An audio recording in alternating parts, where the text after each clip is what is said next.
My husband drained our savings for a luxury Maldives vacation with his girlfriend, while telling me we couldn't afford my mother's cancer treatments.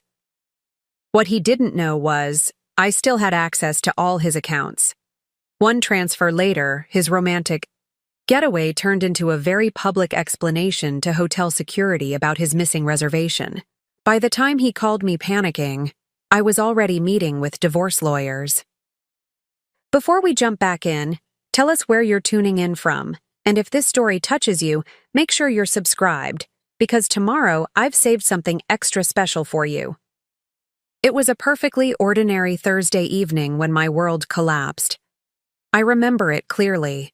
The gentle hum of the dishwasher in the background, the lingering smell of the pasta dinner I'd made, and the steady rain tapping against the kitchen window. These normal, everyday details make what happened next feel even more surreal. I was paying bills, something I did religiously on the third Thursday of every month. Lucas and I had been married for 8 years, and while we kept separate accounts, for our personal spending, we shared a joint savings account for emergencies and our future. It was something we'd agreed on early in our marriage, a symbol of our shared dreams and trust. My mother had been diagnosed with stage 3 breast cancer the month before. The doctors were optimistic, but the treatment wasn't fully covered by her insurance. Lucas and I had discussed using some of our savings to help cover the gap. "We'll look at the numbers next month," he'd said. "Let's see what we can afford." That night, as I logged into our joint account to transfer my monthly contribution, I noticed something strange. The balance was dramatically lower than it should have been. Not a small discrepancy that could be explained by a forgotten bill or miscalculation. This was a withdrawal of $12,400. My stomach dropped. We had just over $35,000 saved, money for emergencies, for a down payment on a house someday, for starting a family. And now more than a third of it was gone. I scrolled through the recent transactions, thinking there must be some mistake. But there it was. A transfer to Lucas's personal account 3 days earlier. No note, no explanation, nothing to indicate why he would need such a large sum without discussing it with me first.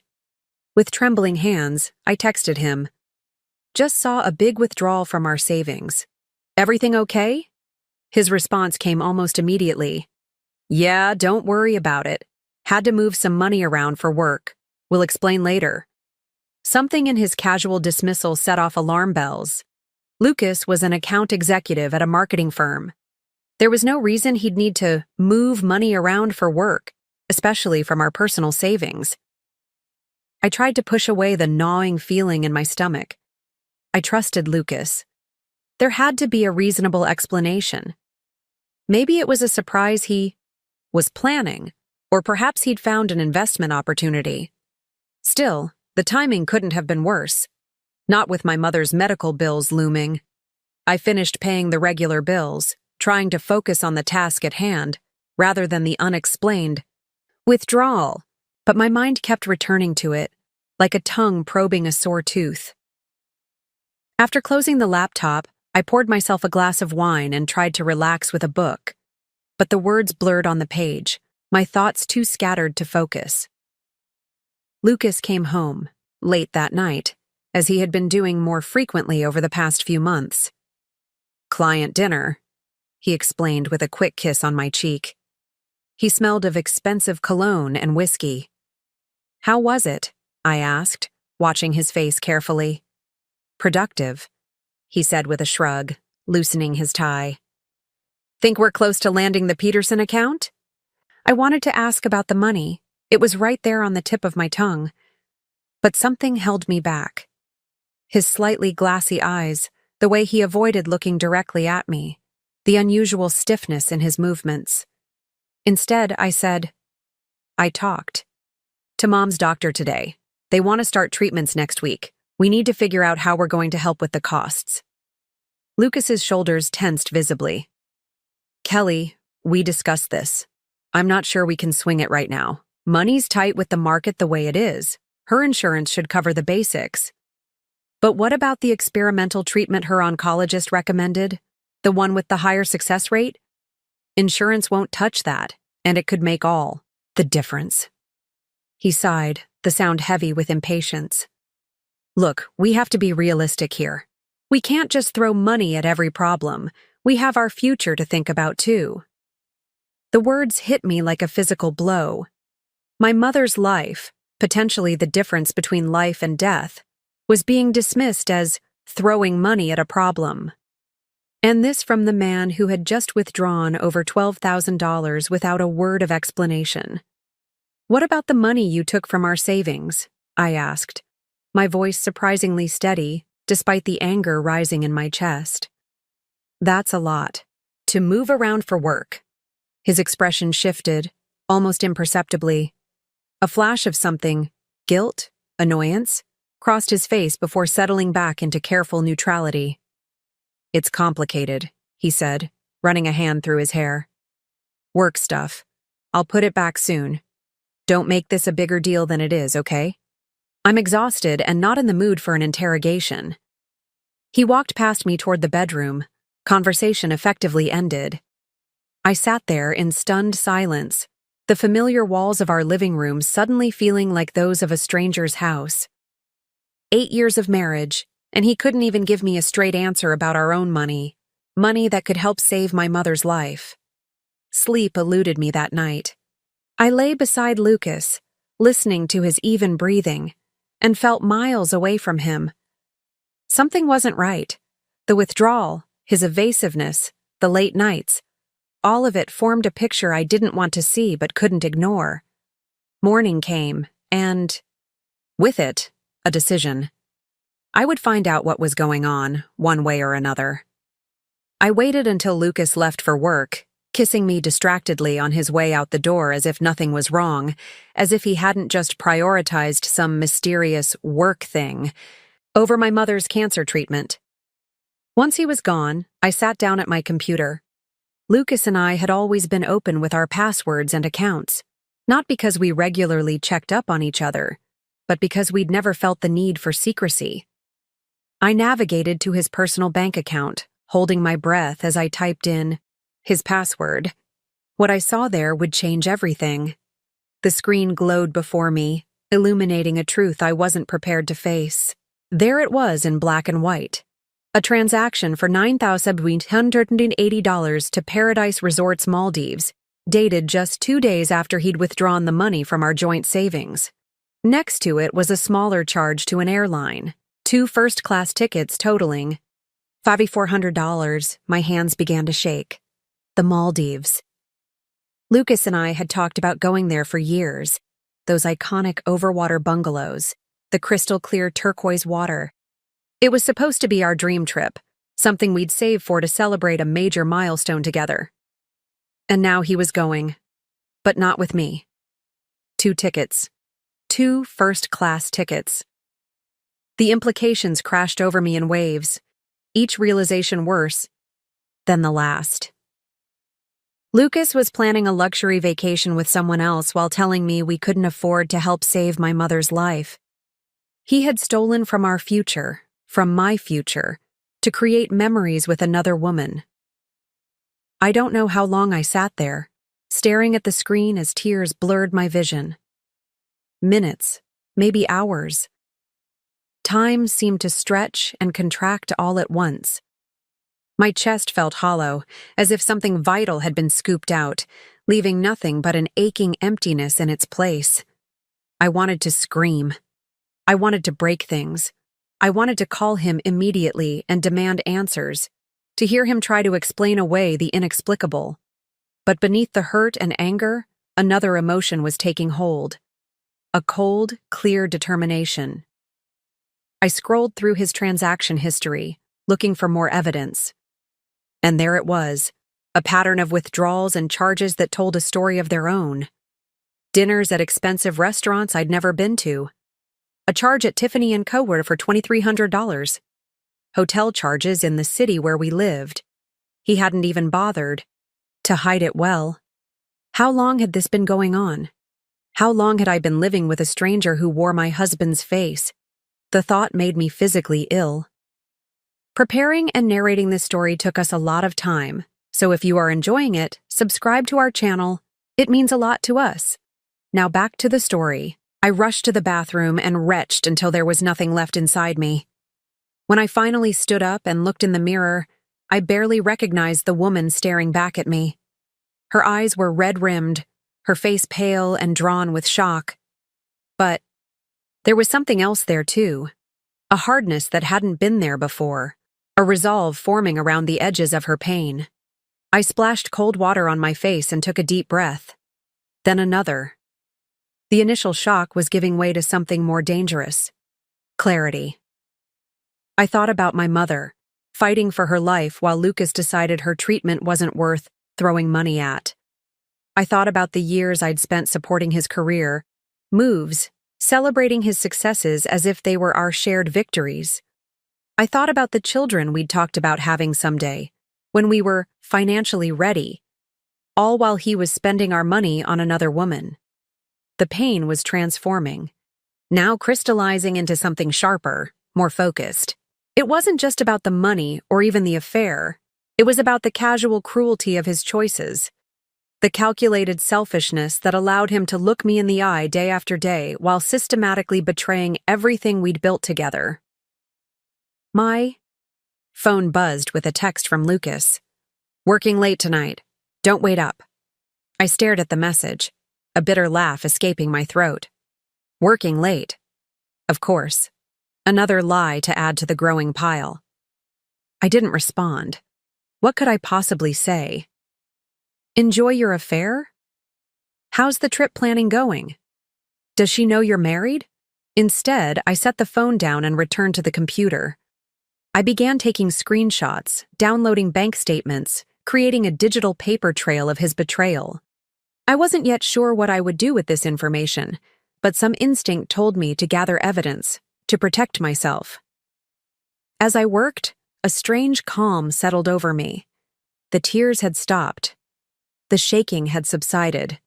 In their place was a focus, so intense it almost scared me.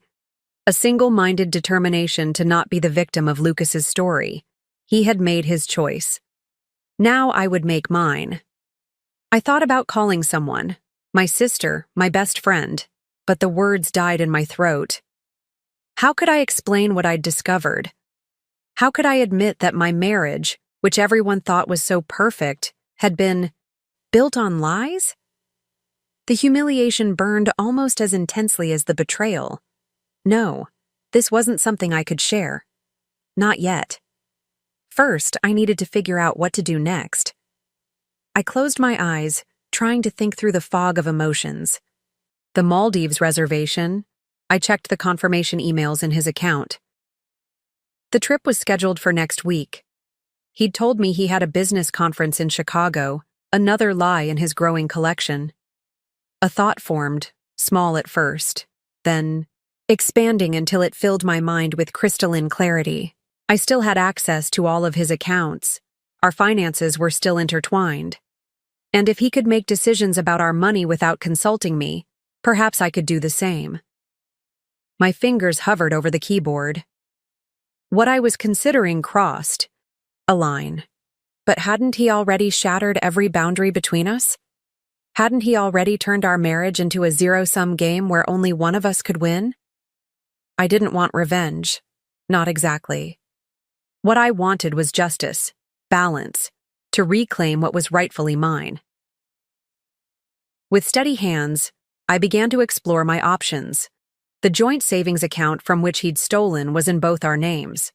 Legally, I had as much right to that money as he did. And his personal accounts. I had access to those too, not because I'd ever intruded before, but because we'd once trusted each other enough to share everything.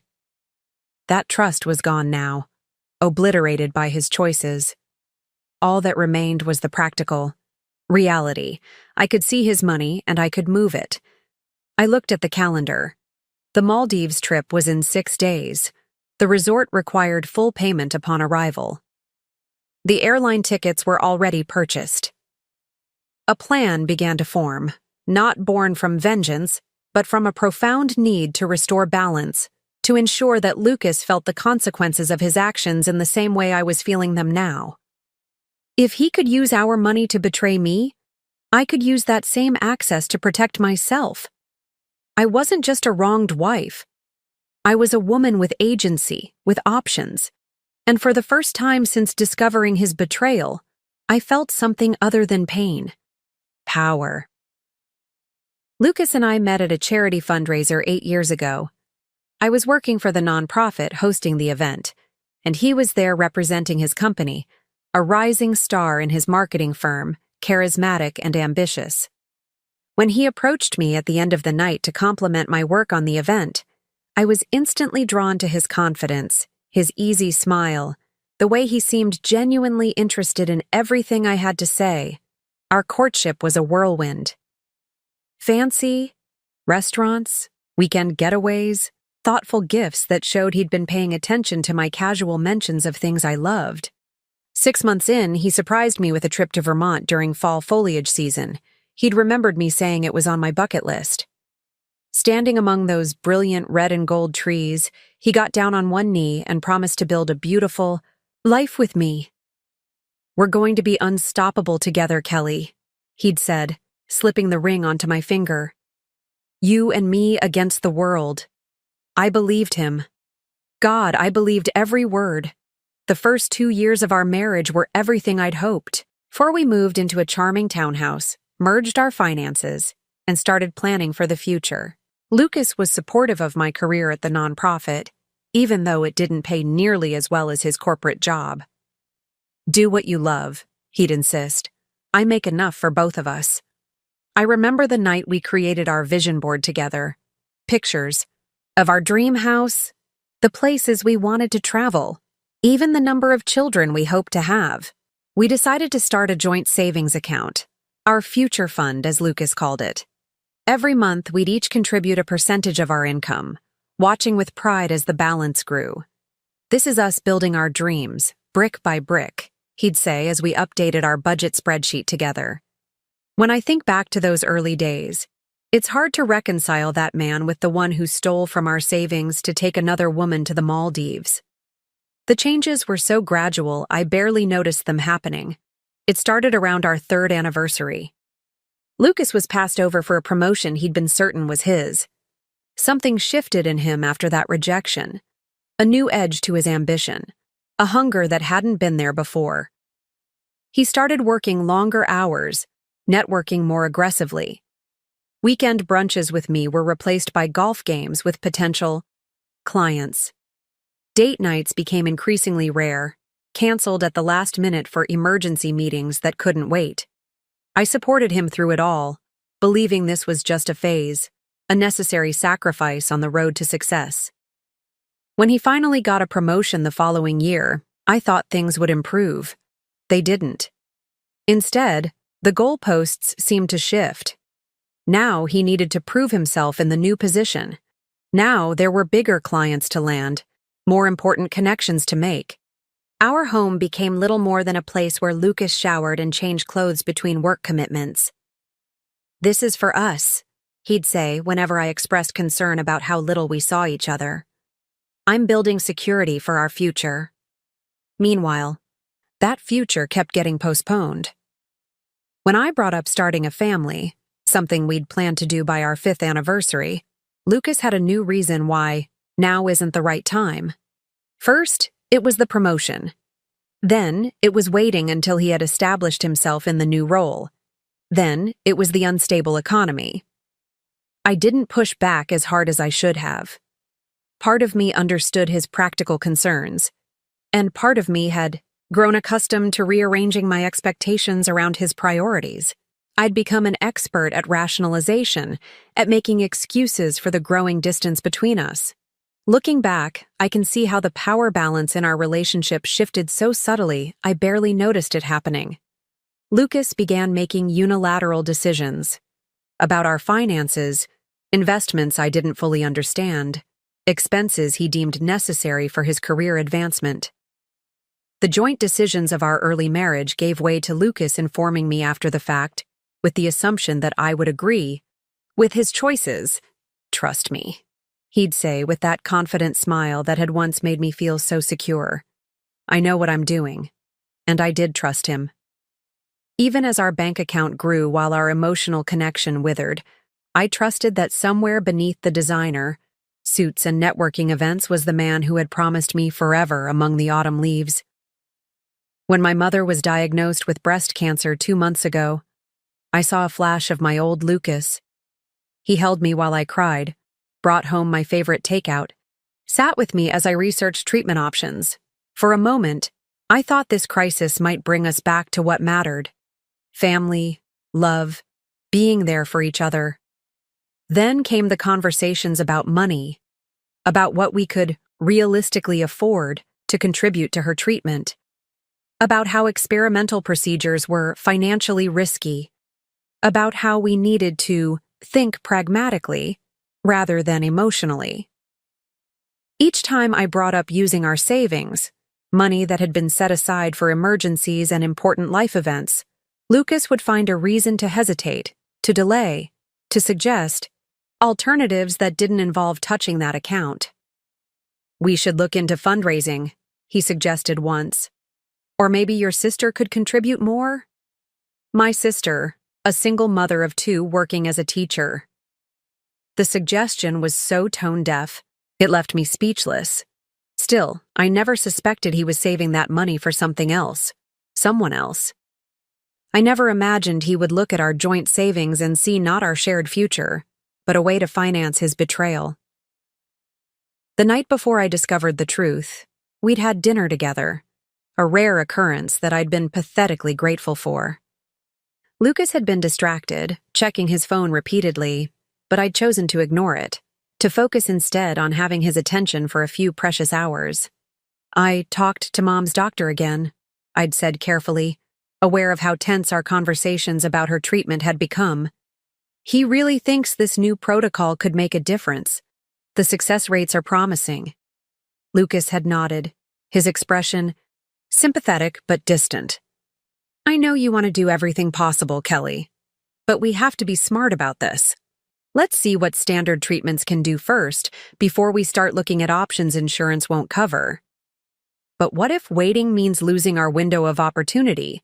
I'd asked, fighting to keep the desperation out of my voice. "What if—" "Kelly," he'd cut me off gently but firmly. "I understand this is emotional for you. But sometimes we have to accept that throwing money at a problem doesn't always solve it." Throwing money at a problem? As if my mother's life was just a problem to be managed, a line item in our budget to be assessed for its return on investment. I remember going to bed that night feeling guilty for pushing, for making Lucas uncomfortable, with my persistence. I remember wondering if I was being unreasonable, if my emotional connection to the situation was clouding my judgment. Now, sitting in front of the computer with evidence of his deception glowing on the screen, those doubts evaporated like morning mist. This wasn't about pragmatism or financial responsibility. This wasn't about protecting our future. This was about Lucas choosing himself and another woman over everything and everyone else. Over my mother. Over me. Over the vows he'd made. The history of our relationship unfurled before me like a map, showing not the path I thought we'd been on, but the one Lucas had actually been carving, away from me, toward whatever and whoever served his desires in the moment. 8 years of memories suddenly looked different through the lens of his betrayal. Every late night. Every business trip. Every time he'd shut down conversations about our future with practical concerns about money. How much of it had been real? And how much had I simply wanted to believe? As I sat there piecing together the evidence of Lucas's double life, memories began flooding back. Moments I'd dismissed, red flags I'd rationalized away. The signs had been there all along, waving frantically in my face while I deliberately looked the other way. 6 months ago, Lucas changed his phone password. We'd always known each other's codes, not because we snooped, but because we had nothing to hide. When I asked about it casually, he'd shrugged and said, Too many client confidentiality issues with my phone now. Corporate policy.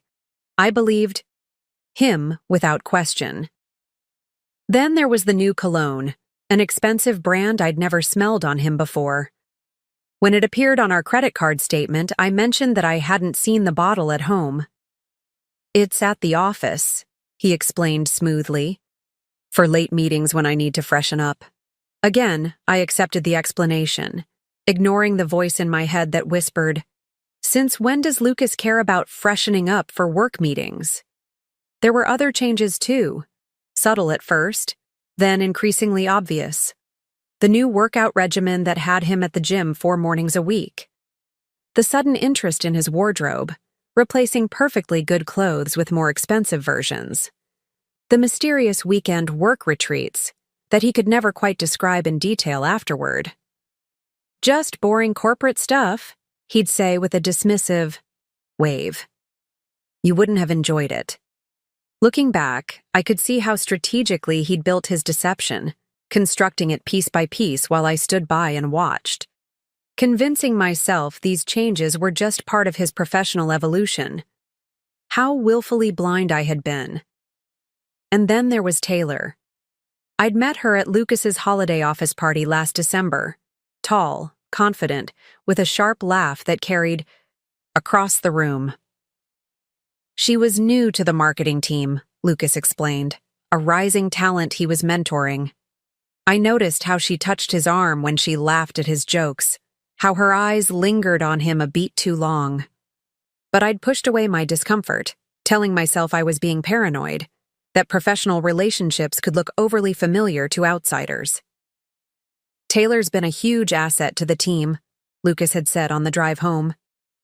"She thinks outside the box, not afraid to take risks."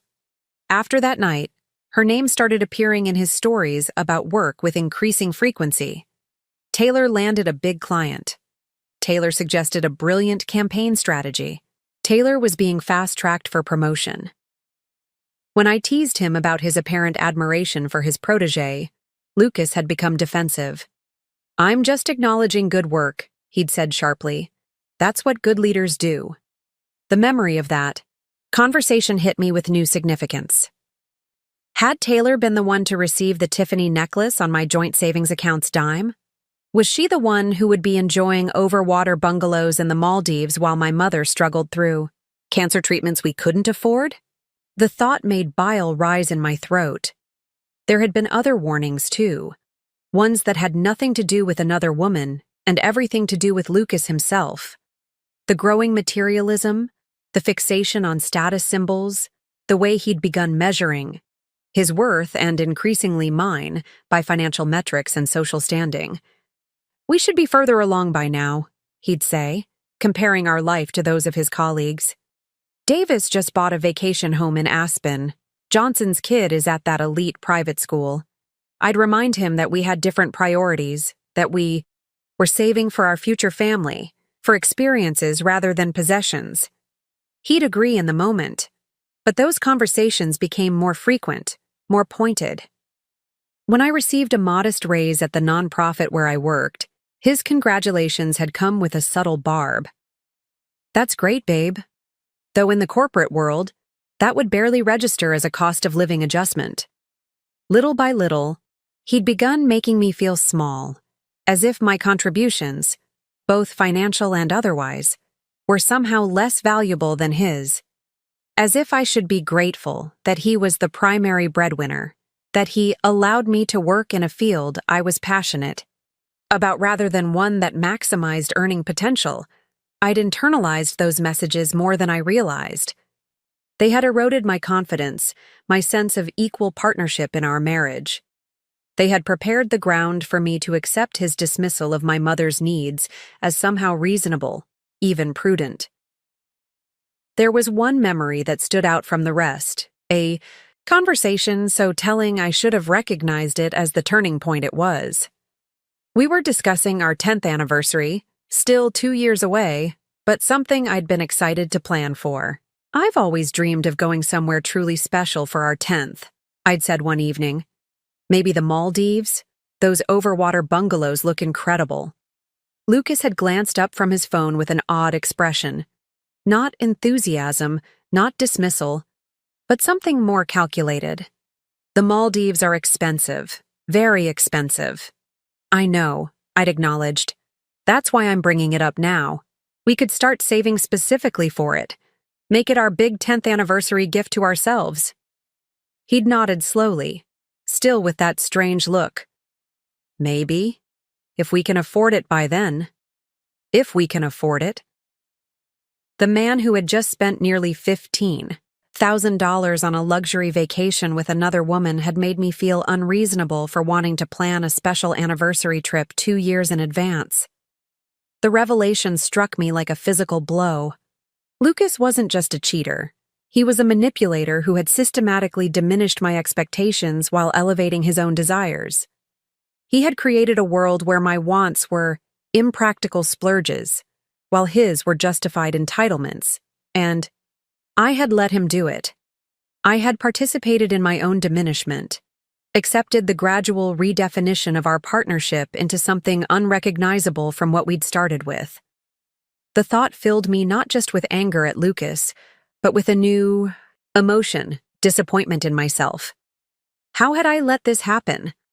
When had I stopped being an equal partner and become instead a supporting character in Lucas's story?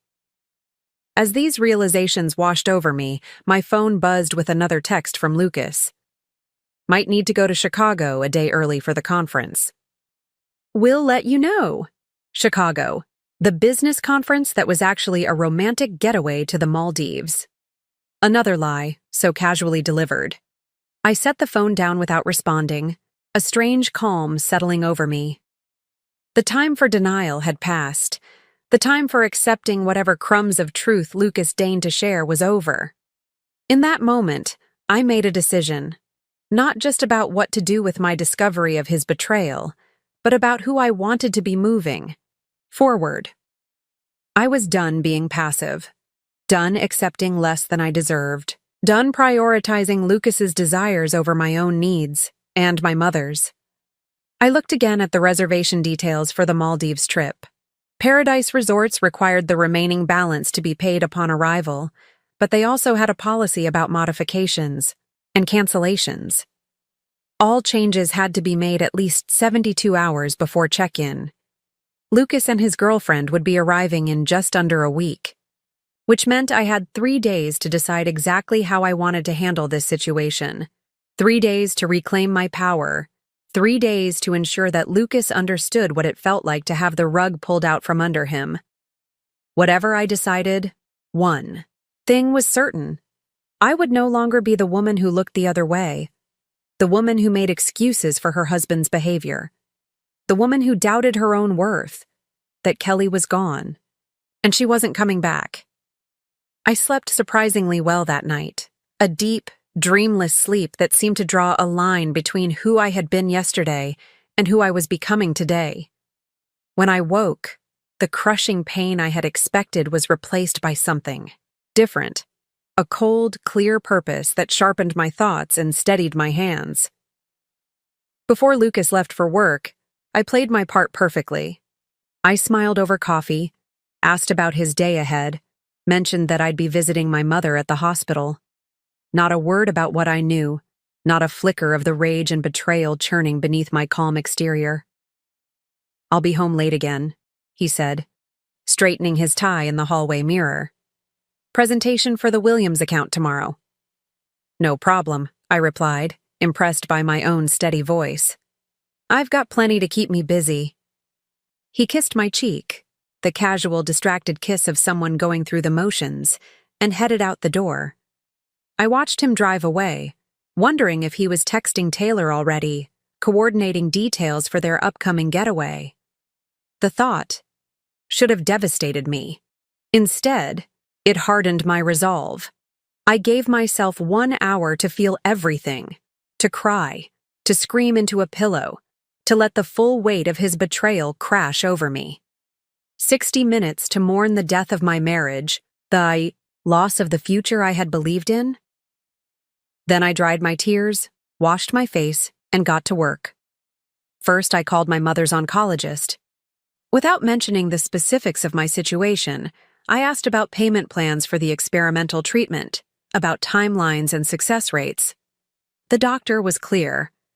While no outcome was guaranteed, patients who began this protocol earlier had significantly better responses. Waiting even a month could make a crucial difference. If financial concerns are the primary obstacle, he said gently, I'd encourage you to explore all options. This treatment shows considerable promise for cases like your mother's. All options. The words echoed in my mind as I hung up the phone. Lucas had removed certain options from the table, deemed them too expensive while simultaneously spending a small fortune on his affair. But he wasn't the only one who could make financial decisions. Not anymore. Next, I called Olivia, my closest friend since college and, conveniently, a divorce attorney. I need to meet with you, I said when she answered. Professionally, not socially. There was a pause on the other end. Kelly? What's going on? I'll explain everything in person, but I need to know my options. All of them. As soon as possible. To her credit, Olivia didn't press for details. She cleared her schedule for lunch, and 3 hours later, I was sitting in her office, laying out everything I had discovered. The missing money, the Maldives reservation, the pattern of deception. Olivia listened without interruption, her professional mask slipping only occasionally to reveal flashes of outrage on my behalf. When I finished, she leaned back in her chair and took a deep breath. Okay, first things first. Documentation. We need to preserve all evidence of his financial infidelity before he realizes you know and tries to cover his tracks. She walked me through the process. What to save? How to save it? What additional information I should try to gather? Then she turned to the more complex questions. About the money, she said carefully. Legally, you have every right to access your joint savings account.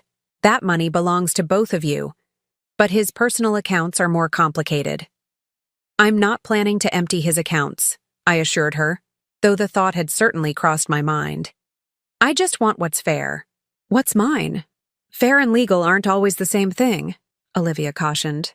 I understand the temptation to take action, especially given the circumstances with your mother's treatment. But we need to be strategic here. We spent the next hour discussing options, potential pitfalls, and the likely timeline for divorce proceedings. By the time we finished, I had a clear understanding of the road ahead, and it wasn't going to be quick or easy. One last thing, Olivia said as I gathered my things to leave. As your friend, not your lawyer, are you sure this is what you want? No chance of reconciliation? I considered the question seriously. Was there any version of the future where I could forgive Lucas, rebuild trust, move forward together? He chose a luxury vacation with his girlfriend over my mother's cancer treatment, I said finally. Even if I could forgive the affair, I can't forgive that calculation. That level of selfishness. He showed me exactly who he is and what matters to him. Olivia nodded, understanding in her eyes. Then we'll make sure you come out of this with what you deserve. I left her office feeling both lighter and heavier. Lighter from having shared my burden, heavier from the knowledge that my marriage was truly over, that the painful process of disentangling our lives was just beginning. As I drove to the hospital to visit my mother, a plan began to take shape in my mind. Not just for the legal separation, but for something more immediate. Something that would ensure Lucas felt the consequences of his actions in a tangible, unmistakable way. My mother was having a good day when I arrived. The chemotherapy hadn't robbed her of her sharp wit or her uncanny ability to read my mood. Something's happened, she said as soon as I sat beside her bed. Tell me. I hesitated. She was fighting her own battle. Did she need the added stress of mine? But we had always been honest with each other, and I knew she would see through any attempt to shield her. I hesitated. She was fighting her own battle. Did she need the added stress of mine? But we had always been honest with each other, and I knew she would see through any attempt to shield her. So I told her everything, watching her face cycle through shock, anger, and then a fierce protective fury I hadn't seen since I was a child being bullied in elementary school. "That absolute bastard," she said when I finished, her voice low but intense. "Using my illness as his excuse while spending your money on some— Mom," I interrupted gently. "Your blood pressure."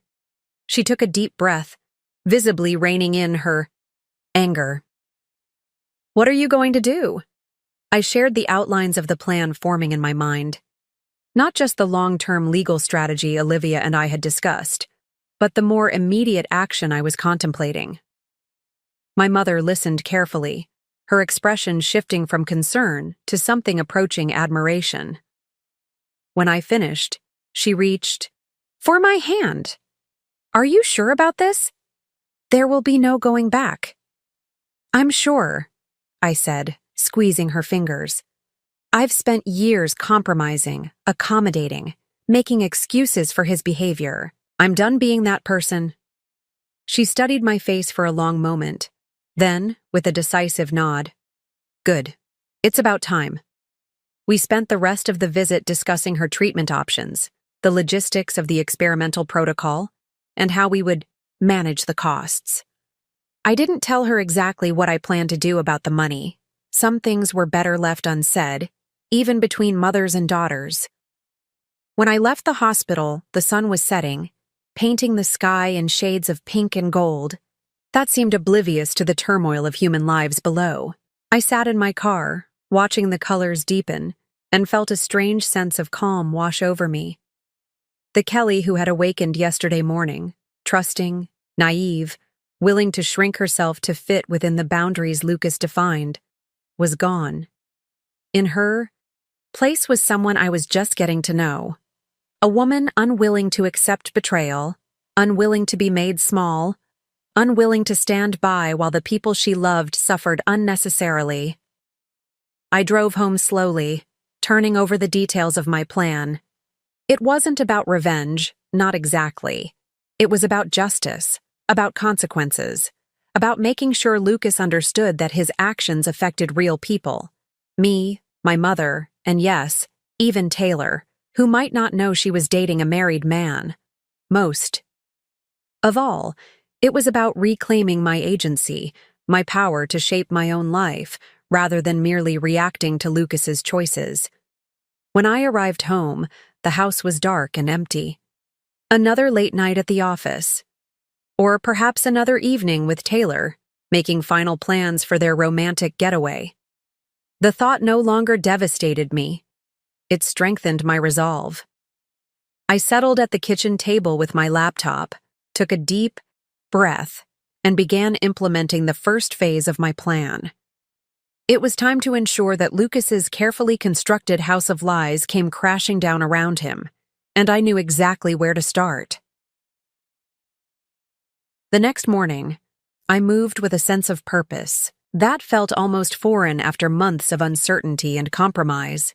Lucas had already left for work, earlier than usual, with a mumbled excuse about a breakfast meeting. I waited until I heard his car pull away, then set my plan in motion. First, I called my bank and scheduled an appointment with a financial advisor for that afternoon. Then I created a new email account, one Lucas had no knowledge of, and began the process of establishing my financial independence. I redirected my next paycheck to a new account under my name only, updated contact information on my personal credit cards, and made a list of all the automatic payments that would need to be transferred.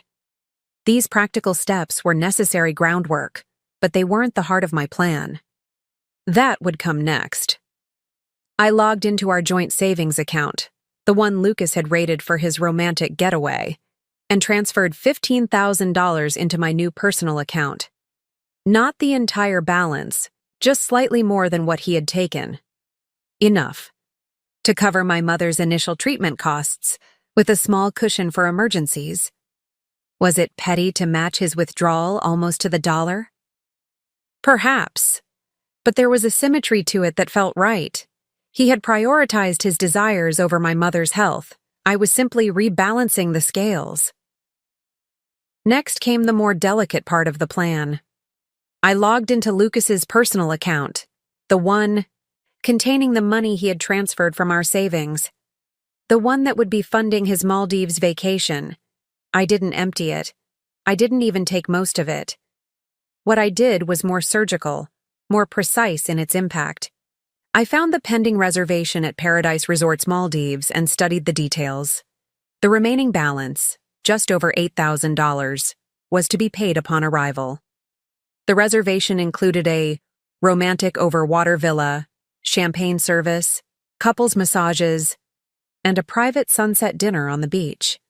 All for Mr. and Mrs. Lucas Whitaker. A detail that made me wonder if Taylor knew she was posing as me, or if Lucas had simply used our married status for convenience. Either way, it was time to make some adjustments.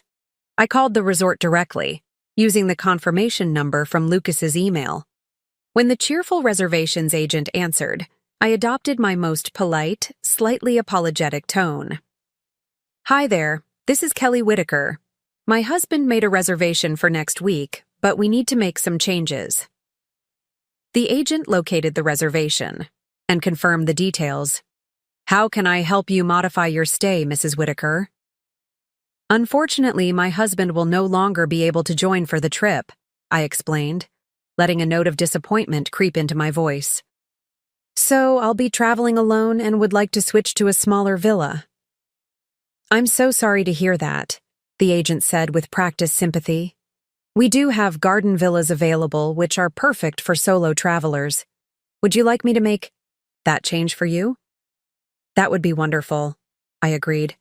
"And could you please update the reservation to be under my name only, Kelly Whitaker?"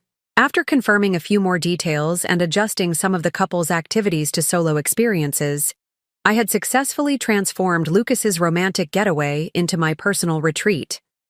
The new arrangement also reduced the total cost by nearly $4,000, money that would remain in Lucas's account, untouched by me. I wasn't stealing from him. I was simply ensuring that the vacation he had planned with our joint savings would benefit me instead of his mistress. The moral calculus seemed fair, even if the legal ground was somewhat murky. With the reservation modified, I moved to the next phase. I found the airline confirmation for the 2 first-class tickets and noted the details. Lucas and Taylor Morgan, so that was her full name, departing next Tuesday. I called the airline, once again presenting myself as the person handling travel arrangements.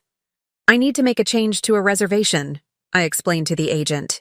"My husband's business trip has been extended, so he'll need to fly directly to his next destination, and I'll be traveling alone." The agent was accommodating, canceling Lucas's ticket and converting the credit to a voucher in his name, which I knew would be automatically emailed to him. I kept Taylor's ticket intact, with one critical change. I switched her seat to economy class and applied the fare difference to upgrade my own seat to first class. Again, I wasn't taking his money. I was simply rearranging the experience he had, purchased with our joint funds. The reservation would still be there, the flights would still be available. But the romantic couple's vacation he had planned would be transformed into something quite different. As I worked, I felt a strange combination of emotions. Satisfaction, certainly, but also a deep sadness for what these actions represented. I was dismantling the future Lucas had planned, just as he had dismantled the future we had promised each other. There was no joy in it, only a grim determination to ensure that his betrayal carried consequences he couldn't simply charm or lie his way out of. By noon, the modifications were complete. Lucas's perfectly planned romantic getaway now existed, in a form he wouldn't recognize, and wouldn't discover until it was too late to fix.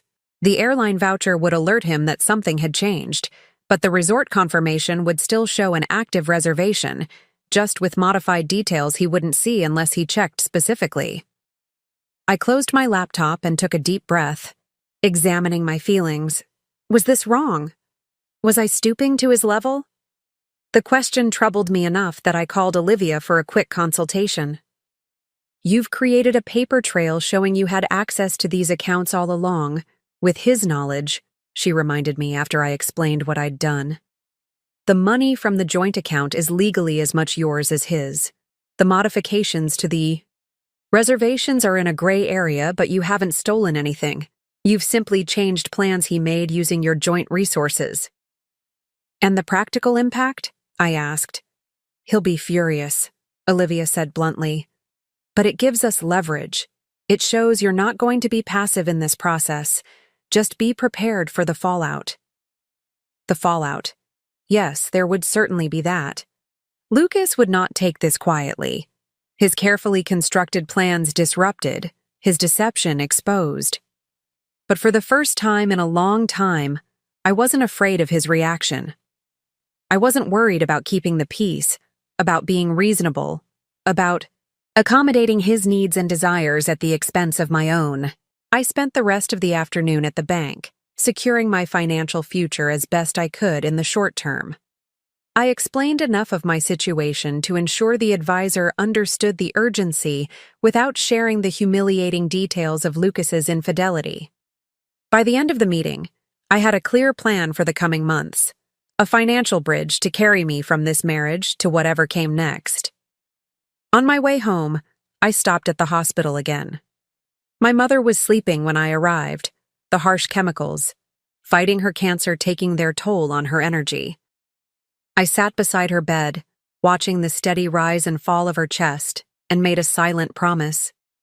She would get the treatment she needed. I would make sure of it, with or without Lucas's support. As I sat there, my phone buzzed with a text from Lucas. Dinner meeting just came up. Don't wait up. Another lie. Another evening spent with Taylor, perhaps. Or maybe just another excuse. To avoid coming home to a marriage he had already abandoned in all but name. I didn't respond. There was nothing left to say. Instead, I took my mother's frail hand in mine and whispered the truth we both needed to hear. We're going to be okay. Both of us. And for the first time since discovering Lucas's betrayal, I actually believed it. For the next 3 days, I maintained a perfect facade. I made dinner, asked about Lucas's day, and pretended everything was normal. Meanwhile, I continued quietly preparing for the storm I knew was coming. I gathered important documents, secured copies of financial records, and met again with Olivia to finalize our strategy. Lucas remained oblivious, too absorbed in his own deception to notice mine. He continued coming home late, texting about work emergencies, and mentioning his upcoming Chicago conference with practiced casualness. Each lie strengthened my resolve. Each fabrication confirmed I was making the right choice. I'll be leaving. Tuesday morning, he reminded me on Monday night as we prepared for bed. Back Sunday evening. I've got the itinerary somewhere if you need it. Don't worry about it, I replied with a smile that didn't reach my eyes. I'll be fine on my own. He nodded, relieved by my apparent disinterest, and turned his attention back to his phone. Texting Taylor, no doubt, with last-minute plans for their getaway. Tuesday morning arrived bright and clear. Lucas left early for his flight to Chicago, kissing me goodbye with a tenderness that now felt like another lie. I watched him drive away, knowing that the next time I saw him, everything would be different. I had taken the day off work, partly to visit my mother, but mostly to be available when reality finally caught up with Lucas. The airline would have sent him the notification about his changed ticket, but if he was like most people, he'd only glance at the confirmation time and flight number without reading the details. The real shock would come at the airport. At 10:47 a.m., exactly 17 minutes after his scheduled departure time, my phone rang. Lucas's name flashed on the screen. I took a deep breath and answered. Hello? What the hell did you do? His voice was tight with barely controlled fury. I'm not sure what you mean, I replied calmly. Don't play games with me, Kelly. He was practically hissing now. My ticket was canceled and converted to a voucher, and Taylor's been downgraded to economy. The agent said the changes were made by my wife. How interesting, I said. my voice remaining steady despite my racing heart. Your wife modified the tickets for your business trip to Chicago? That seems odd, doesn't it? There was a moment of stunned silence on the other end. Then, you know? Yes, Lucas. I know everything. About Taylor. About the Maldives. About how you stole from our savings to fund your romantic getaway while telling me we couldn't afford my mother's cancer treatment. I can explain? I'm sure you can. I cut him off. You've always been good at explanations, at justifications, at making yourself the hero of every story. But I'm not interested anymore. Where's Taylor? He demanded, changing tactics. What did you tell her? I didn't tell her anything, I said truthfully. Her ticket is still valid, just not in first class anymore. Whether she chooses to use it is up to her. I could almost hear his mind racing, calculating how to salvage the situation. Always the strategist, my husband. The resort reservation, he said suddenly. What did you do to that? Nothing drastic, I assured him. It's still there, just modified slightly. You might want to check the details. I heard muffled sounds, as he presumably pulled up the confirmation on his phone. Then a string of curses that would have shocked me once, before I knew who he really was. You changed it to your name, he said incredulously. You canceled my access to the villa. You used our joint savings the way it was meant to be used, I finished for him. For something important, not for cheating on your wife. This is insane, Lucas sputtered. You can't just... I'll call the resort. Fix this right now. You could try, I conceded. But the reservation is now under my name only, and I've added special instructions that any changes must be verified with me directly. Plus, I believe Taylor is standing right there with you, probably wondering what's happening. Are you going to explain it all to her now? In the middle of the airport? Another silence, this one longer and heavier. I could picture him standing there, trapped between fury and calculation, between the lie he'd constructed and the truth now crashing around him. Kelly. His voice had changed, softened into the persuasive tone he used to close difficult deals. Look, I know you're upset. You have every right to be. But we should talk about this in person. Let me come home and we can— No, I said firmly. There's nothing to talk about. Not anymore. What about our marriage? He asked, a note of desperation creeping in. 8 years, Kelly. You're throwing away 8 years over one mistake? The sheer audacity of his characterization nearly took my breath away. One mistake. As if the calculated deception, the financial theft, the callous disregard for my mother's health could be reduced to a single moment of poor judgment. This wasn't a mistake, Lucas. It was a choice. A series of choices, actually. Each one revealing exactly who you are and what matters to you. And what about the money? He demanded, his conciliatory tone evaporating. You took $15,000 from our joint account. For my mother's treatment, I confirmed. The one you said we couldn't afford while you were planning your luxury vacation with Taylor. I'd say that makes us even, wouldn't you? I could hear him breathing heavily, probably imagining all the things he'd like to say or do to me in that moment. Finally, in a voice of forced control, "This isn't over, Kelly." "Actually, it is," I replied. "I've already spoken to a divorce attorney. You'll be hearing from her soon." "You're making a huge mistake," he warned, anger giving way to something colder, more calculated. "You have no idea what you're doing." "For the first time in a long time, I know exactly what I'm doing," I told him. "Goodbye, Lucas." I ended the call before he could respond, my hands trembling but my resolve intact. I had expected to feel vindicated after this confrontation, perhaps even triumphant. Instead, I felt oddly hollow, as if I'd just closed a book I'd been reading, for years, one whose ending had disappointed me deeply. My phone immediately began buzzing with text messages from Lucas. "Answer your phone." "This is ridiculous. You're being irrational. We need to talk about this like adults." I silenced the notifications and set the phone aside. There would be more messages, more calls, more attempts to regain control of the situation. Lucas wasn't a man who accepted defeat easily, especially not at the hands of someone he had underestimated. But I had anticipated this. Olivia had prepared me for the likelihood that once confronted, Lucas would cycle through various tactics: anger, manipulation, attempts at reconciliation, threats, bargaining. The key was to remain firm, to not engage beyond what was absolutely necessary. I had done what needed to be done. I had reclaimed what was mine, not just the money, but my sense of agency, my right to make decisions about my own life and my mother's care.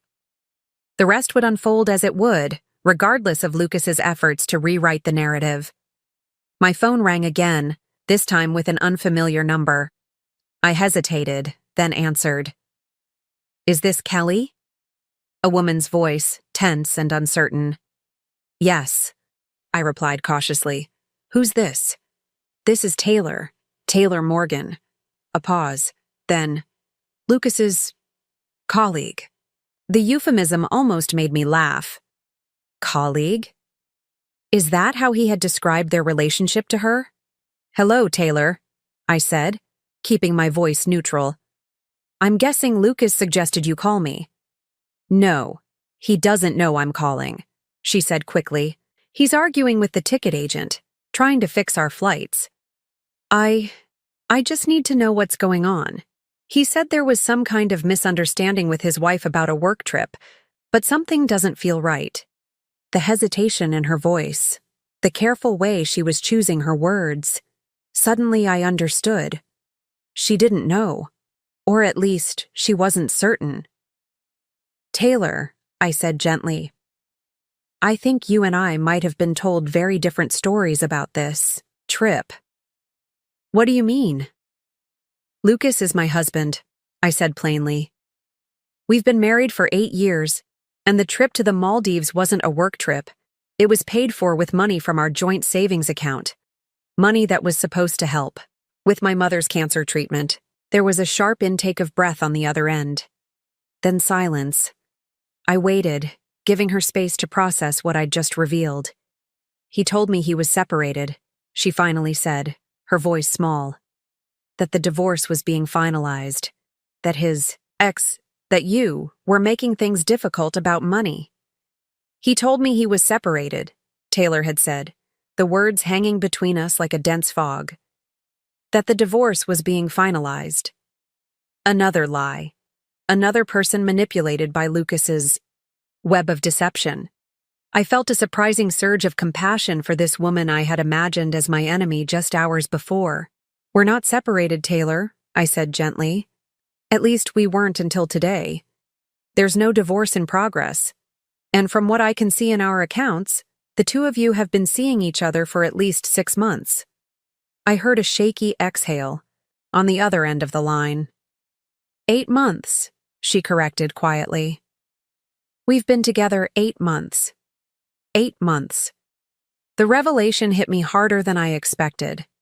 While I'd been caring for my mother through her diagnosis, while I'd been working overtime to contribute more to our savings, Lucas had been building a parallel life with another woman. I'm so sorry, Taylor continued, her voice steadier now. I had no idea. I mean, I had suspicions sometimes, things that didn't quite add up. But he always had explanations, and I wanted to believe him. I understand, I told her. And I did. Hadn't I also chosen to believe Lucas's explanations? To ignore the warning signs? To trust him despite mounting evidence that something was wrong? He's very convincing. What happens now? She asked. With the trip? With everything? That's up to you, I replied. Your ticket is still valid, just not in first class. As for the resort, I've changed it to my name. I'm planning to use it. Actually, you're still going to the Maldives? The surprise in her voice was evident. Yes, I said, surprising myself with the certainty in my voice. I need some time away to think, to plan my next steps. And after what Lucas did, I think I've Earned a vacation, don't you? A startled laugh escaped her. I guess you have. We spoke for a few more minutes, sharing details of Lucas's deceptions that confirmed he had been playing us both. By the time we ended the call, I felt an unexpected sense of solidarity with Taylor. We had both been victims of the same man's manipulation, both been drawn in by his charm and confidence, both chosen to ignore red flags because we wanted to believe in the version of Lucas he presented to us. As I hung up, my phone immediately lit up with more messages from Lucas, increasingly desperate, increasingly angry. I silenced it again and turned my attention to packing. I had a flight to catch. The next 5 days were transformative in ways I couldn't have anticipated. While Lucas bombarded me with calls, texts, and eventually emails, all unanswered, I was floating in turquoise waters, soaking in the sun, and discovering parts of myself I had forgotten existed. I spent my mornings watching the sunrise from my garden villa's private deck, journaling my thoughts and feelings as they emerged. I dedicated my afternoons to exploring the island, snorkeling in vibrant coral reefs, and trying activities I'd always been curious about, but never prioritized. In the evenings, I dined alone, but not lonely, savoring exquisite meals while planning my new future. Each day brought increased clarity. Without Lucas's constant presence, his subtle critiques, his dismissive comments, his need to be the center of attention, I began to hear my own voice again. My own desires, my own ambitions. I remembered the woman I had been before our marriage, confident, independent, with dreams that extended beyond supporting someone else's career. Somewhere along the way, I had allowed those parts of myself to be diminished, convinced that compromise meant surrendering my own identity to preserve Lucas's ego. On my 3rd day in paradise, I received an unexpected message from Taylor. I didn't go to the Maldives, obviously, and I'm not seeing Lucas anymore. Just wanted you to know that I confronted him with everything after our call. He tried to spin more lies, but I wasn't having it. You deserve better. We both do. I sent back a simple, thank you, with a heart emoji, touched by her solidarity and her decision to break free from Lucas's manipulation. There was a strange comfort in knowing I wasn't alone in being deceived, in falling for the carefully crafted persona Lucas had perfected over the years. By the time I returned to the resort after a guided kayaking excursion on my 4th day, I had made some crucial decisions. I contacted Olivia from my villa, the sound of waves crashing outside my window a soothing counterpoint to the serious legal discussion. I want to proceed with the divorce as quickly and cleanly as possible, I told her. No reconciliation, no counseling, no second chances. Are you sure? Olivia asked. Lucas has been calling my office daily, insisting that this is all a misunderstanding, that he wants to work things out. I'm sure, I said firmly. The man I married doesn't exist, Olivia. Maybe he never did. I need to move forward. We discussed strategy, how to protect my interests, how to ensure my mother's care remained funded, how to disentangle my life from Lucas's with minimal drama. By the end of the call, I had a clear roadmap for the coming months. Next, I called my mother's oncologist and scheduled the experimental treatment to begin the following week. The cost was significant, but with the money I'd reclaimed from our savings, it was manageable. The doctor was cautiously optimistic about her chances, especially now that we weren't delaying for financial reasons. We'll fight this together, I promised my mother when I called to tell her the news. No more waiting, no more compromises. I'm proud of you, she said softly. For taking control, for standing up for yourself. Your father would be proud too. Her words brought tears to my eyes. My father had passed away 5 years earlier, a kind, principled man who had adored my mother until his last breath.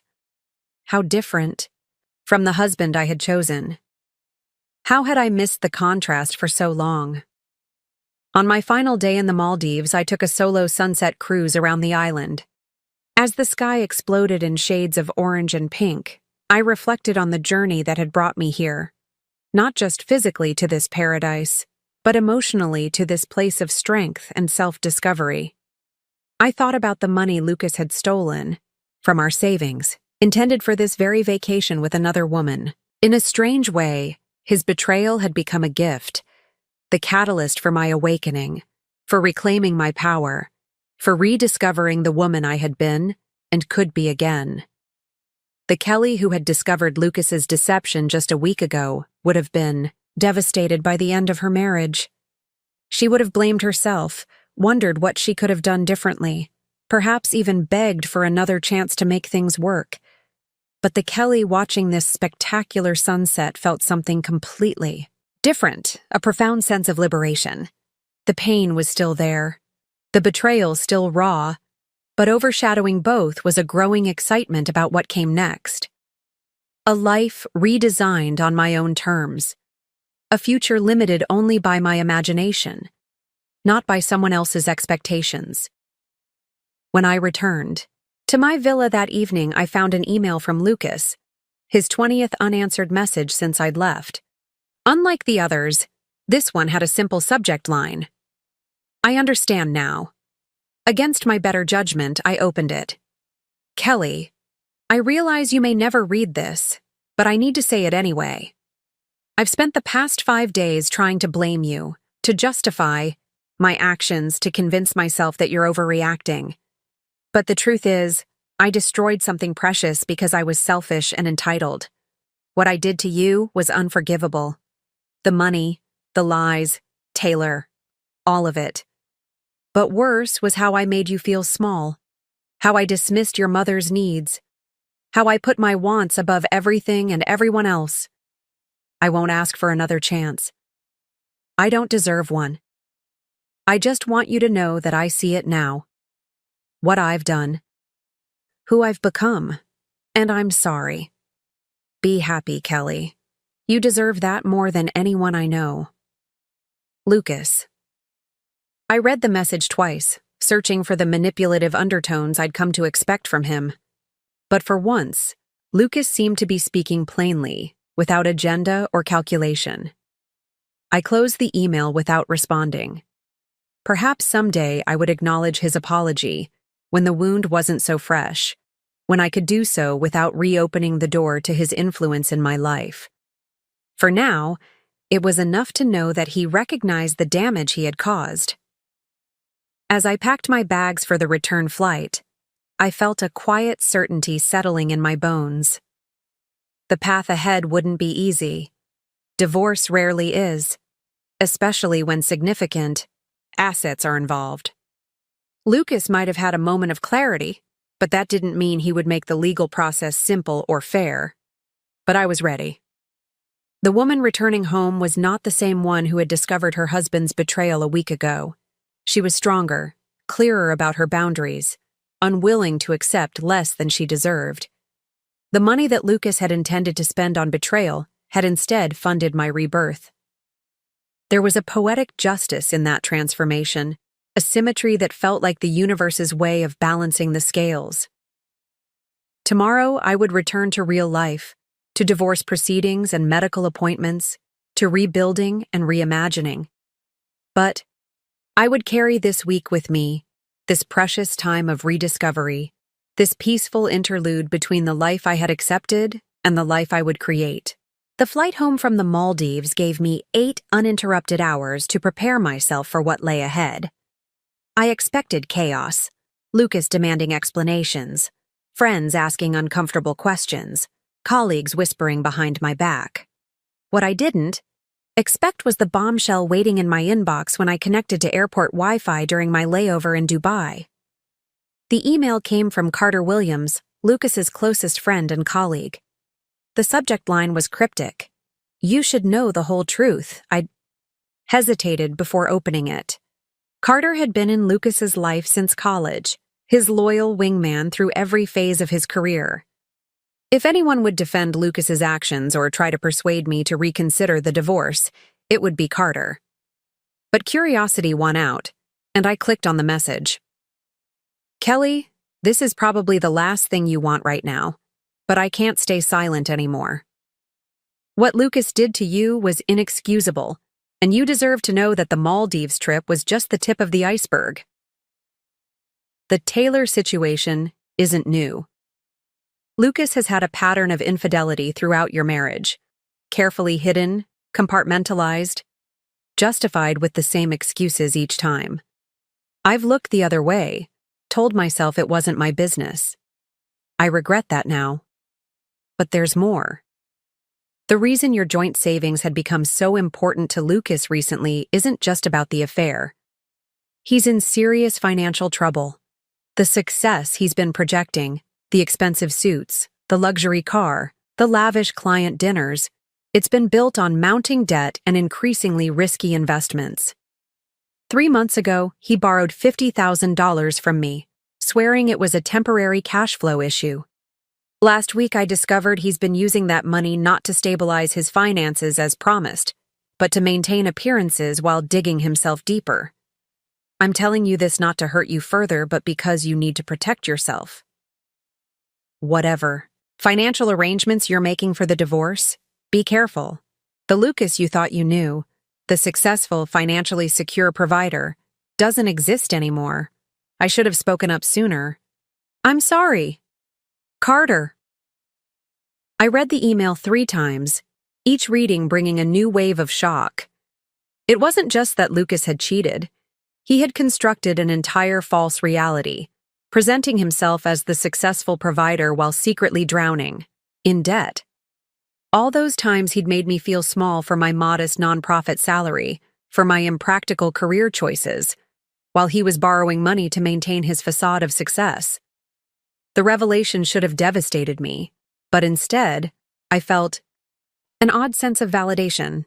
This wasn't about me. It had never been about me.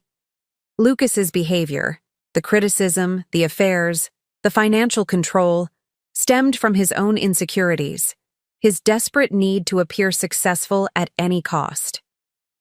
I forwarded Carter's email to Olivia, with a brief note, "We need to talk about this ASAP." Then I boarded my connecting flight, my mind racing with implications. By the time I arrived home, Olivia had already begun investigating. She called as I was unlocking my front door, stepping into the house that no longer felt like mine. "Carter's information checks out," she said without preamble. "I had my team do some digging. Lucas has 3 maxed-out credit cards, a second mortgage you weren't aware of, and significant investments in high-risk ventures that have tanked. He's at least $200,000 in debt, possibly more." I sank onto the sofa, surveying the living room that suddenly seemed filled with props rather than a life we'd built together. The expensive artwork Lucas had insisted we needed. The designer furniture. That was an investment in our future. All of it purchased with money we didn't have, to create an impression that wasn't real. "What does this mean for the divorce?" I asked, my voice steadier than I expected. "It changes our strategy completely," Olivia replied. "You're in a stronger position than we thought, but also potentially at greater risk. He's going to be desperate to maintain access to your income, to your good credit score. We need to move quickly to protect your assets." We spent the next hour outlining a revised approach, immediate financial separation, forensic accounting to trace where the money had gone, protective measures to ensure Lucas couldn't incur more debt in my name. "What about the house?" I asked, looking around at the space that had once represented our shared future. "Given what we now know, selling is your best option," Olivia advised. "The equity should be split, but we'll push for a larger percentage. For you, given the circumstances." As we wrapped up the call, another thought occurred to me. What about my mother's treatment? If Lucas's finances are this bad? "The money you transferred from your joint savings is secure," Olivia assured. "Ours, you acted before there were any liens or judgments against the account. That was lucky timing." Lucky timing, or perhaps instinct. Some part of me had sensed the urgency, had known on a level I wasn't consciously aware of that I needed to act quickly to protect what mattered most. After ending the call with Olivia, I walked through the house, really seeing it for the first time in years. The carefully curated space told the story of the people Lucas wanted us to be, not who we actually were. The formal dining room we rarely used. The home office furnished with an antique desk that cost more than my first car. The guest bedroom, decorated for visitors who never came. I opened the closet in our bedroom, Lucas's side filled with designer suits, custom shirts, shoes that cost a month's salary at my nonprofit. The physical manifestation of his deception, hanging neatly in a row. My phone buzzed with a text from an unknown number. "Kelly, it's Carter. Just checking you got my email. I know it was a lot to take in. Let me know if I can help with anything. Else?" I hesitated, then replied, "I got it. Thank you for telling me the truth. It explains a lot." His response came quickly. "There's one more thing. Lucas doesn't know I've reached out to you, but he's been trying to liquidate assets, move money around. Be careful." Another piece of the puzzle clicked into place. Lucas is increasingly frantic. Messages during my time in the Maldives, his sudden understanding in that final email. They weren't just about saving our marriage. They were about saving himself from financial ruin. I thanked Carter again, then sat on the edge of the bed, processing this new reality. The man I had married, the successful, confident provider who had made me feel less than for my more modest career, had been a fiction. A carefully maintained illusion that was now crumbling, revealing the deeply insecure, morally compromised man beneath. In a strange way, the revelation was liberating. The doubts I'd carried, that I wasn't successful enough for Lucas, that I didn't contribute enough to our partnership, that my work wasn't as valuable as his, were based on a comparison with something that didn't exist. I had been measuring myself against a mirage. My phone rang, interrupting my thoughts. Lucas. After a week of ignoring his calls, I decided to answer. It was time to face reality. All of it. Kelly. His voice was carefully controlled, the confident, business tone he used when trying to manage difficult situations. "I'm glad you picked up. We need to talk." "Yes, we do," I agreed calmly. "I know about the debt, Lucas. All of it." There was a moment of stunned silence. Then, "What are you talking about?" "Please don't," I said wearily. "Carter told me everything. The credit cards, the second mortgage, the failed investments." "I know." Another silence, longer this time. When he spoke again, the confident facade had cracked. "Carter had no right. He doesn't understand the whole picture. I can fix this, Kelly. I just need some time." "Time isn't going to fix this," I told him. "Not the debt, not the affairs, not the lies you've been telling me for years." "Affairs?" His voice rose sharply. "Taylor was a mistake, yes. But—" "Stop lying," I interrupted. "I know about the others, too." A heavy exhalation on the other end of the line. "Kelly, please. I know I've made mistakes, serious ones, but we can work through this together. We've built a life. We've built a house of cards," I corrected him. "And it's collapsing, Lucas. I'm not going to be buried in the rubble with you." "What do you want?" he asked, defeat creeping into his voice. "Money? The house? What will it take to fix this?" "It can't be fixed," I said simply. "But it can be ended cleanly. Olivia will be contacting your lawyer with terms. I suggest you cooperate." "And if I don't?" A hint of the old Lucas emerged, calculating, looking for leverage. "Then everyone will know," I said quietly. "Your clients, your colleagues, your family, everyone will know that the successful Lucas Whitaker is drowning in debt, cheating on his wife, and using other people's money to fund his lifestyle. Is that what you want?"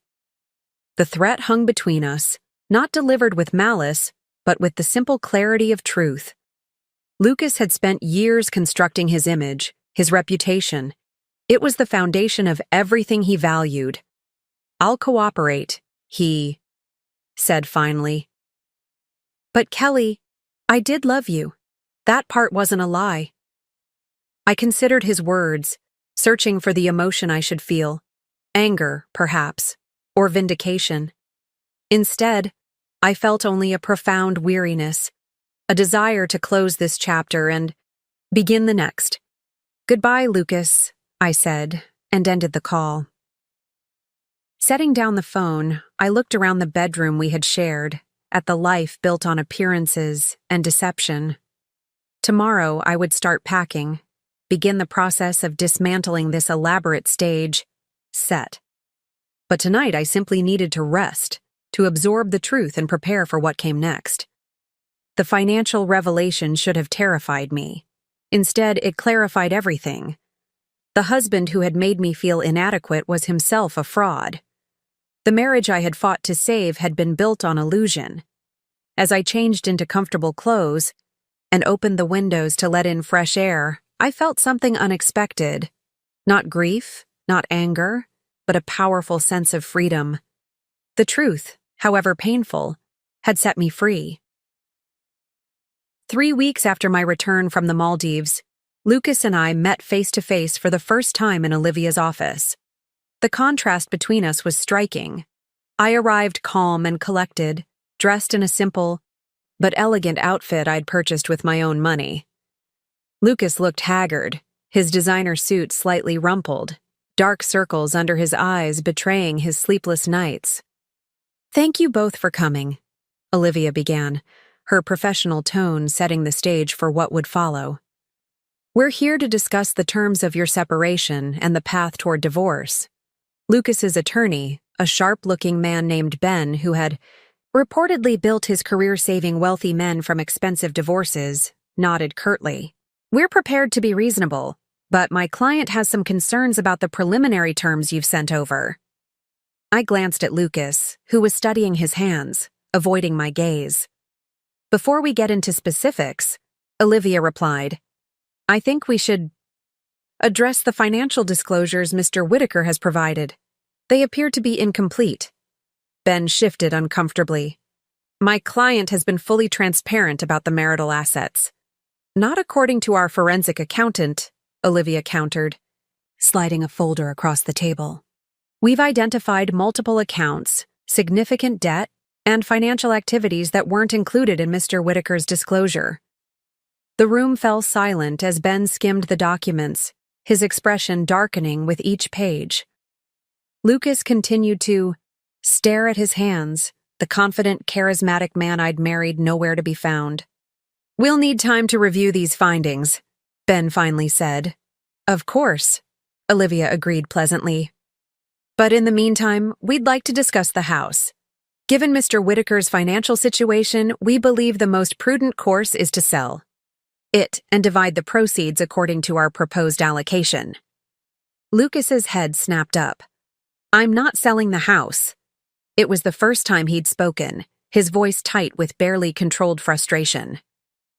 "Lucas," his attorney cautioned, but he pressed on. "That house is the one solid asset we have," Lucas insisted. "I can restructure my debt, get back on my feet, but not if we sell.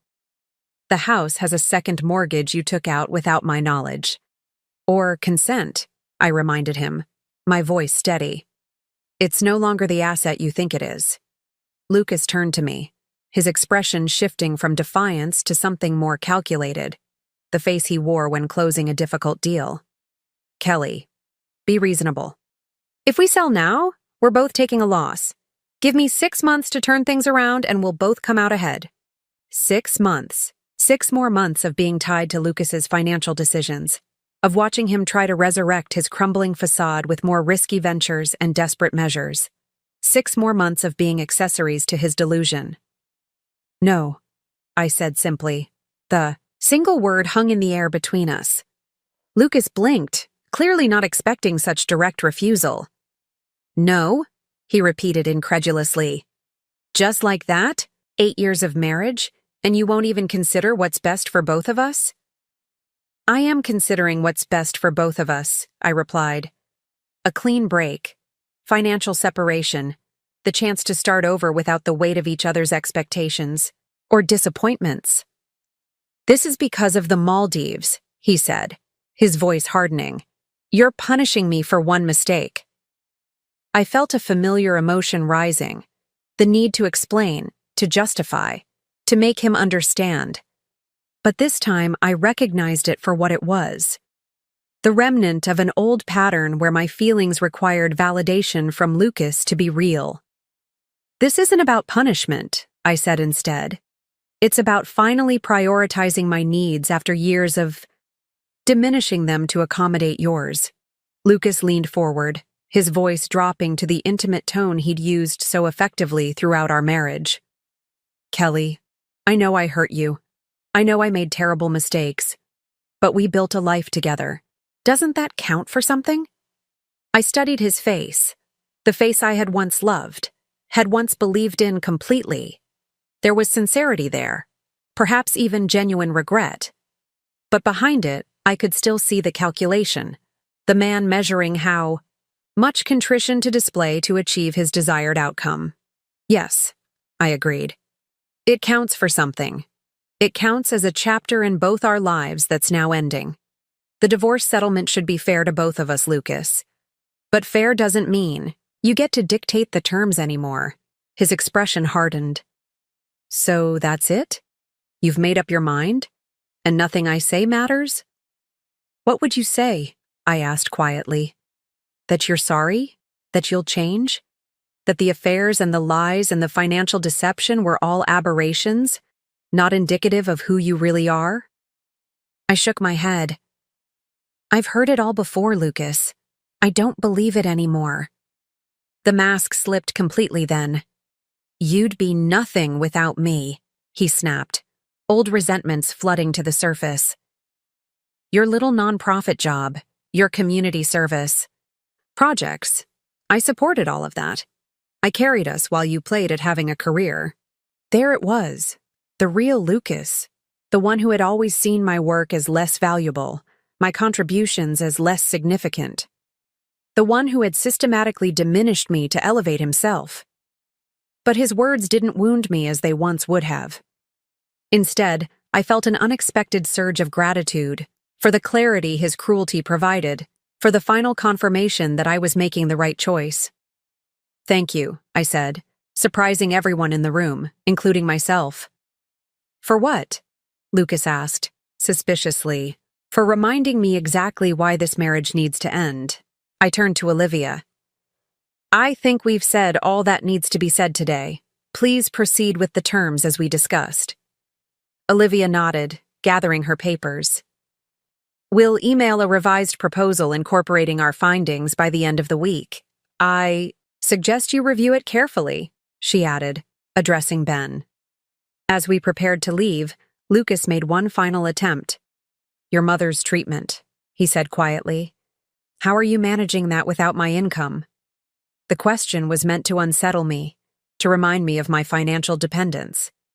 Instead, it highlighted how little he understood about the woman I had become. "Mother's treatment is no longer your concern," I told him. "I'm handling it." And I was. Between the money I'd reclaimed from our savings, a promotion at the nonprofit I'd received while in the Maldives, and a part-time consulting role Olivia had connected me with, I was standing on my own financial feet, for the first time in years. As I walked out of the conference room, Lucas called after me, "This isn't over, Kelly." I turned back one last time, meeting his gaze directly. "Yes, Lucas, it is." And in that moment, we both knew it was true. 1 year later, I stood in the kitchen of my new apartment, morning light streaming through windows that faced east, my deliberate choice, a small daily reminder that each day brought new beginnings. The space was modest compared to the showcase home I'd shared with Lucas, but every corner reflected choices I'd made for myself, pieces of a life I was building on my own terms. The divorce had been finalized 4 months earlier. Not the quick, clean break I'd hoped for. Lucas had fought at every turn, deploying delaying tactics and emotional manipulation until his financial situation became so dire that settlement became his only viable option. In the end, he kept his luxury car and designer wardrobe, while I secured my freedom and enough resources to start over. My mother sat at the breakfast bar, sipping tea as I prepared a simple brunch for us. The experimental treatment had worked, better than anyone dared hope. While she wasn't completely cancer-free, her prognosis had improved dramatically, her energy returning bit by bit with each passing month. "Something smells wonderful," she said, watching me move confidently around the kitchen. "French toast with that cinnamon bread you love," I replied, sliding a perfectly golden piece onto her plate. Celebrating good news deserves good food. The good news had come yesterday. My nonprofit had received a major grant for a community initiative I'd designed, one that would provide support services for women rebuilding their lives after relationship trauma. The irony wasn't lost on me. My own experience had become the foundation for helping others. "I'm so proud of you," my mother said, reaching for my hand. "Not just for the grant, for everything, for how you've handled this past year." I squeezed her fingers gently. "I had a good example. You taught me resilience long before I needed it." We ate in comfortable silence for a while, enjoying the simple pleasure of being together, of having weathered our respective storms. Outside, spring was asserting itself after a long winter, new growth pushing through the soil in the small container garden on my balcony. "Have you heard anything from Lucas?" she asked eventually, the question tentative. "Carter mentioned he's taken a job in Seattle," I said. "Apparently, he's telling everyone it's a fantastic opportunity, but the reality is he needed to escape his debt and start fresh somewhere new." I felt no bitterness as I shared this update, just a distant sense of recognition, as if discussing a character from a book I'd read long ago, rather than the man who had once been the center of my world. "Do you ever regret it?" my mother asked. "Not the divorce, but using the money the way you did? Going to the Maldives instead of just keeping it for the treatment?" The question made me smile. My practical, straightforward mother had been surprisingly supportive of my impulsive decision to reclaim the vacation Lucas had planned with Taylor. "Not for a second," I told her honestly. That week changed everything for me. It wasn't just about spite or revenge, though I won't pretend those weren't factors. It was about proving to myself that I could take something meant to hurt me and transform it into something healing. And it had been healing. Those days of solitude and self-discovery, of reconnecting with parts of myself that had been dormant during my marriage. The woman who returned from that trip was fundamentally different from the one who had discovered her husband's betrayal. Stronger, clearer, unwilling to settle for less than she deserved. "The money was important for your treatment," I continued.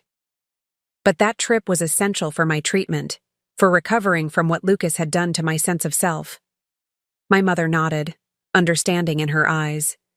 "Sometimes the most important journey isn't the one you take across the world, but the one you take back to yourself."